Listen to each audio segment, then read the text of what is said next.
আসসালামু আলাইকুম বন্ধুরা, ঐতিহ্যবাহী কান্দিপাড়া আশকোয়ারি মাঠে অনেক দিন পর খেলাধুলা শুরু হতে যাচ্ছে। কয়েকদিন যাবৎ বাণিজ্য মেলা থাকায় খেলাধুলার সম্ভব হয়নি। আবার নতুন করে প্রাণ চাঞ্চল্য ফিরে পাচ্ছে, খেলাধুলা শুরু করেছে। আজকে খেলা কান্দিপাড়া বনাম কন্যামণ্ডল জুনিয়র টিম, দুই দলই মোটামুটি ভালো খেলতেছে। এভাবে খেলাধুলা হলে ভালো লাগে, পরিবেশটাও সুন্দর থাকে, ছেলেপেলেরাও নষ্টবিষ্ট হয় না, বাজে নেশা বা বাজে কোনো খারাপ ইয়াতে যায় না, এরকম পরিবেশে যায় না। এদের শরীর গঠন কাঠামো সব ঠিক থাকে। এলাকার কিছু কিছু মানুষও মনটা প্রফুল্ল রাখতে পারে, এসে খেলা দেখে বসে সময় কাটাইতে পারে।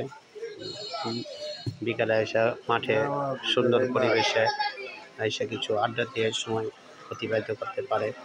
এইভাবে খেলাধুলা হলে